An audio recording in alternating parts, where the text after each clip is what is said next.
from round here. I'm from Gilorgan. I moved here in 1990. That was the year Ireland did really well in the World Cup. Yeah. Well, a few other people remember that. As old as me. I've got coats older than most of you. But I was living in 1990. I was living in Dalkey, but I was pronouncing it Dalkey. No one corrected me, and at first I thought that was nice of them. Then I realised they enjoyed hearing me say it wrong. Because you hate us.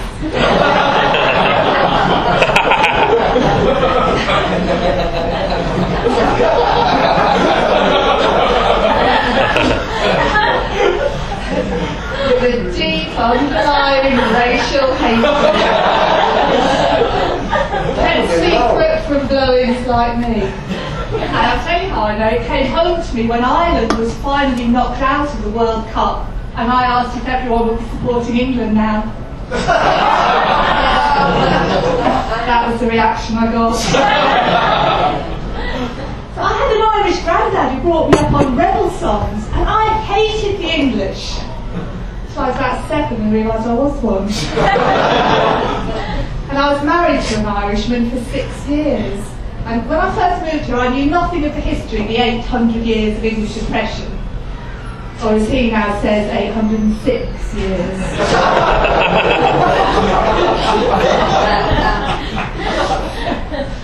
So, you know that really irritating Christmas song? I know they're all irritating. But you know that one, oh, I wish it could be Christmas every day. Well, I didn't do Christmas this year. So it was exactly like every other day. It was wonderful. It was the best Christmas ever. I said to my sons, don't get me anything, I'm not doing it. But I don't think they've got me anything anyway. It's not for everyone ignoring Christmas. You've got to be tough, you know. You can't rush out and buy a box of Christmas cards and then you get one through the letterbox. You've got to hold your nerve. But God, it was worth it. And do you know how you can tell when it's getting up towards Christmas? Because all the homeless people in Grafton Street have an RTE camera crew squatting down beside them. So give us a cheer if you did do Christmas this year. Right, well on January the 6th, when you're all plunged into a sudden gloom, I'll be fine. Because I won't have had the lights and the tinsel in the first place. I'll have just had a steady gloom that I'll have got used to. For me, it's not Xmas anymore, it's X-Xmas. And like ex-wives and ex-husbands, a hell of a lot happier. But it's the women who organise Christmas, isn't it? Because like women are really good organisers. So they organise weddings, they organise Christmas, they organise everything. They're really good, and men aren't such good organisers, are they? It's a shame they run the world, really.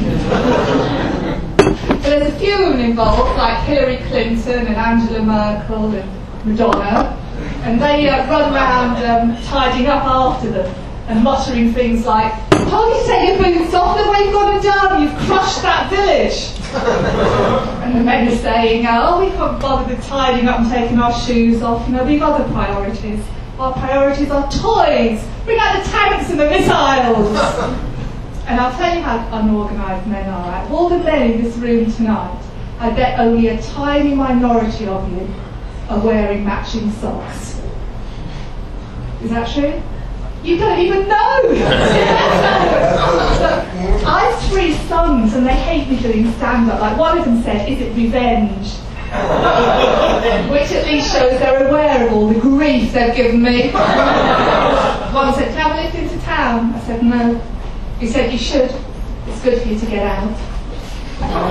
But I do get out, I go away. I go to England quite a lot, but I don't tell them in advance, or they plan things. And then when I come back with this, "Where have you been? Why didn't you tell us where you were? Why didn't you ring?" I just shrug and go up to my room.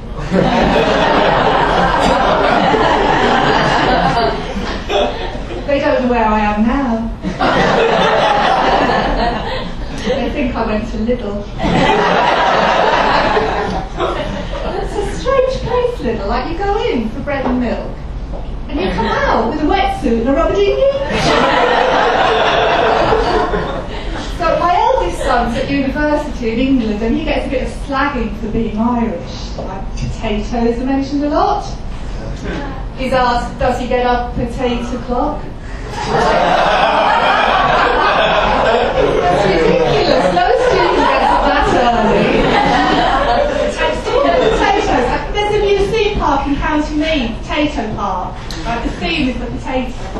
And then in Dublin you've got the Leprechaun Museum. Don't you want the world to take you seriously? When I was in hospital having my first son, like, this nurse bent over me and she said, "What do you think you're doing? Come over here stealing our men. Don't you know there's a man shortage in Dublin?" Gave him back. It's quite hard bringing up 3 sons. I mean, like, basically, you're rearing 3 replicas of someone you don't like very much.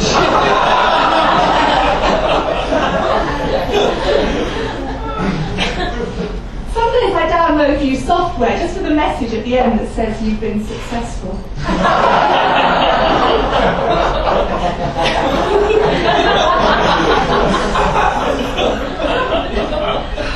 There's one thing my sons and I have in common. We all started growing facial hair at around the same time. Now, I found a way to feel good about my age.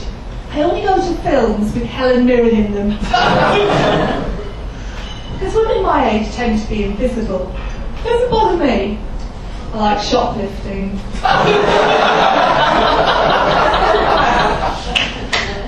I was in Boots and I was looking at all that expensive face cream aimed at those of us who were getting a little older. So that would be everyone then. And I noticed how women get anti-aging cream, men get anti-fatigue lotion. They're not old, they're just a bit tired. Do you know there's no shops when I first moved here? Well, there was no Boots. This is in 1995. No Boots, no Marks and Spencers. Didn't know where to buy my knickers. There was no PC World, there was no Currys, there was no Tesco, there was no Harvey Nichols, no Debenhams. Do you know? It was as if it was a separate, independent country. And you had no roads. Well, you had roads. You didn't have motorways, you didn't have roundabouts, you didn't have road rage. So my sister introduced road rage to Ireland in 1991. I went to pick her up at the airport in 1991, and this guy cut out in front of us. And she reached across me and she hooted the horn. I said, "Don't do that, Anna, it's not London." We didn't worry though, the guy in the car was just smiling and waving. And she did it later, but like a similar thing happened a bit later, and she went, "All right, you hoot, I'll stare." Stare. I do that if someone sneezes loudly. But yeah, in England they're really up on the health and safety, like, it's really important, and there's like safety warnings everywhere, and they don't really take notice of safety warnings as much in Ireland. I think maybe it's because a lot of them are written in Irish. But do you know the Irish came top in the survey as the people most likely to stay put when the fire alarm goes off? I quite like that. Sure, it'll be grand. I was sitting on the Lewis opposite this young couple, right, and they hadn't been going out for very long. And he was telling her his dream, and she was listening. And that was how I knew they hadn't been going out for very long. Like, there's nothing more boring, is there, than listening to someone's dream? No, unless it's Martin Luther King. And I often listen to people's conversations, well, not eavesdropping, you know, but sometimes you can't help it. But sometimes I really wish I'd had the start of the conversation. Like, there were these 2 guys on a train, and one said to the other, "And that was how I lost my medical licence." I really wish I'd heard the start of that, it's still bugging me. But I quite like living in Ireland. Like, I was looking out of my window at the mist over the mountains, and I thought, "Oh, that's beautiful." And the mist was coming into the room, I thought, "That's amazing." Then I realised I had an eye infection. But for a while now I wasn't having much joy in the bedroom. But that's all changed. I've been having the most amazing sleep since I bought that new mattress. Got it in Lidl. only went in for bin bags. And the most pleasure I get in bed now is from freshly laundered sheets. But I'm quite lazy about changing them, you know, that's why I like staying in hotels, you know, go away for a clean weekend. Okay, women in the room, after 3, give me a cheer if you change your sheets every week. 1, 2, 3. Women in the room? Okay, women in the room, if you change your sheets every 2 weeks? Woo! Yeah, okay. Men in the room, give us a cheer if you change your sheets every week. Every 2 weeks? No, I thought as much. But I asked this in Cork last week, and the guy at the back went, sheets?